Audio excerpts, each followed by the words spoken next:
When life goes down the roller coaster, there's something you need to learn, right?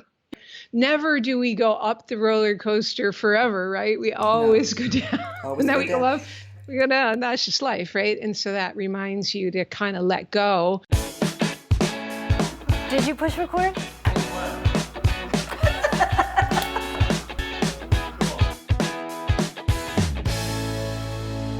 Thanks for tuning in again to Second Act TV. I want to welcome Carla Rieger back to our show today. Carla, thanks for joining me again. Thanks for having me. Yeah. Well, Carla is the CEO of the Artistry of the Artistry of Change Training Incorporated. Correct? Did I say that right? Artistry of Change Training, yeah. Carla works primarily with people of our age, people who have crossed that 50-mile mark and have had the awakening to want to recreate, do more, find that passion, and live with more purpose. Some out of necessity for needing to perhaps to make more money. But the point being that there's more inside of us, and there's a lot holding us back from realizing that. And what I want to concentrate on in this segment, we'll link to the other ones, is the control issues that we have when we do decide to step out and do something, but we're fearful that it may not happen or that we don't have the confidence to do it. Talk to me about that, Carla. Yeah, well, that again, super normal for people to start getting controlling about things and getting grasping, and that we all have been there, right? It's that desperate, you started getting some success and then it goes away, right? And then you start to think, oh no, it's all leaving me. And that's when you start to hold on, which creates more of a problem. I like to give the metaphor of you can tell how much you do this or not by thinking of the last time you rode a roller coaster. And, I love roller and coasters. yeah, so some people just love roller coasters. Some people hate them. Some people are indifferent. But I always hated them. And I remember I was dragged on by this friend. I'm an adult at the time, and I grabbed the middle car and I held the handlebar like really tight, and I gnarled myself up into ball of tension, and I just didn't open my eyes, and I felt nauseous the whole way. And as soon as the ride was over, I threw up.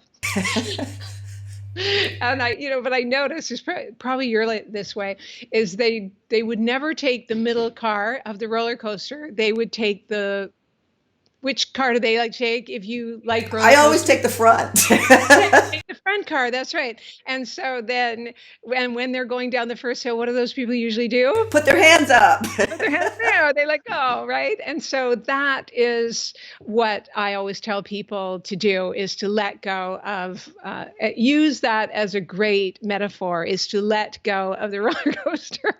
When you see the money start to go down, or somebody not call who is going to, book you, or you just, even if it's like dating and the person doesn't call you back or whatever, like whenever it starts to go in a direction you don't want, to let go and just be really present. Because when you're really present and you're in that let go stage, you actually change your brain chemistry. If we could see your brain scan, literally, we could see, if you're holding on, you're in the survival brain, which is the interior part of the brain. They call it, the reptilian complex, the survival brain.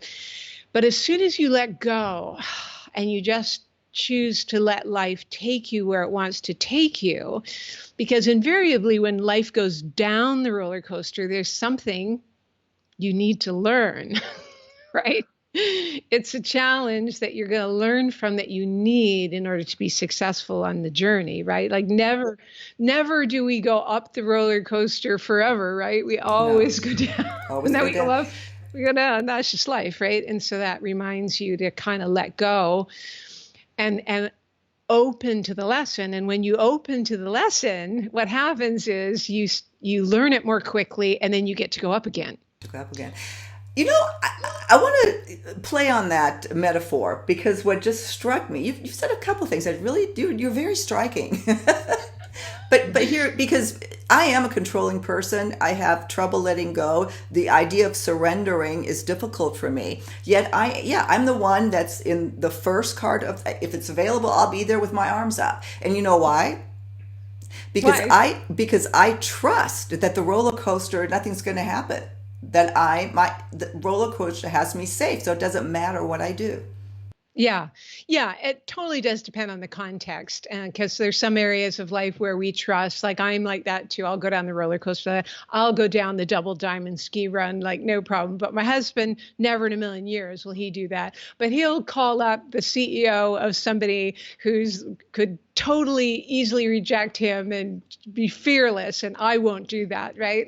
So we all have our areas. But do you think the like what I was thinking is that by trusting that somebody has your back, be it that you believe in God, the universe, yourself, the people around you, but trusting that you're not gonna get hurt, you're not gonna fail.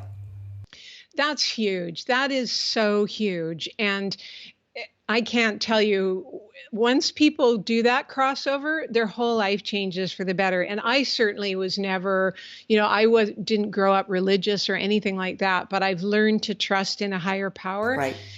And once I trust in a higher power, I then had to learn that the universe has my back, but still things weren't connecting until I realized that I had to have my own back. Yeah. And because the universe could be there to support you, but if you don't let it in, which most of us train not to receive support, right? Is to be uber independent or to feel like we don't deserve it. There's some weird programming most of us seem to get as from childhood. But if you can reprogram yourself that way, oh my gosh. Yeah. It's, as you know, it's a life changer. Well, it is life changing, and having said that, it's difficult. It's like with me, I'm I have to fight every day not to Yeah, control stuff. me too. But I'm aware of it now. I'm aware, just like, so could just back off, just back off, step away. It's because it's yeah, it is a conscious effort to one real, for some people harder than others, obviously.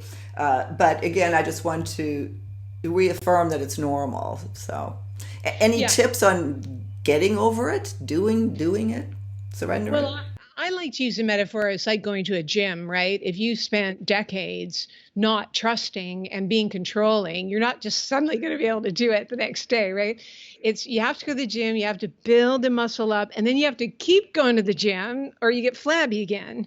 So as you say, you got to like fight for that. You got to keep fighting for that way of being. So it's like any constant reminders you have, whether, obviously if you remind yourself, but we forget to remind ourselves. So a coach, inspirational videos or literature or a support group or something. Yeah, Super important. yeah, Yeah. absolutely. And I don't know about you or a lot of the people watching. And if you have questions, we want to come back and address. We do that frequently. Address specific viewer questions if something comes up in these segments. One that just came up for me is the way you were raised. I was raised by German parents who had lost everything in the war and then came back very successfully. But every time I would be overconfident, oh, I'm going to do this, I can do this, it's like, don't, like, be careful. Don't, if you think everything is good, just wait. It's not going to be good. I was almost taught to be worried if things went too well. So I guess what I'm bringing up is that, is that not you, but talking about our audience listening is, think about how you were raised and if that's the reason that you exercise so much control. Does that make sense? Totally. I have a German father. We called him the beacon of doom. Yeah. You totally know what I'm talking about. My mother was like that, not my father. Yeah. Yeah, worrying. He took worrying to a whole other level of expertise. And so, yeah, you just picked that up as a child. And I just thought, yeah, it's wise to worry. And most people do think it's wise to worry. But the truth is that's a total trick of the mind to keep you enslaved in fear and keep you small. Worrying doesn't help. Yeah, pay attention to issues that need to be solved. But to keep ruminating about it actually creates more of it. Yeah. No, it's great. Again, we're coming to the end of our segment. Carla, we kind of went all over the board here, but I think we brought up some interesting things to think about when it comes to control and letting go. How would you close out the segment? Yeah, I would just say that when you're in the second half of life and you're reinventing yourself, life will challenge you to grow into that wise elder that you're meant to be. And there is an initiation period where you are going to be asked to trust like this higher part of you. And so that's part of your initiation, and it's okay. And it's a good thing. Yeah. Carla, and on that note, again, we'll link to all of your information, your podcast, your books, your online training programs, however people want to get in touch with you, because you have a lot to offer. And I'm just so happy that you joined us on Second Act. Look forward to seeing you again soon. Thanks. Thanks again, Silky. Bye. Bye for now.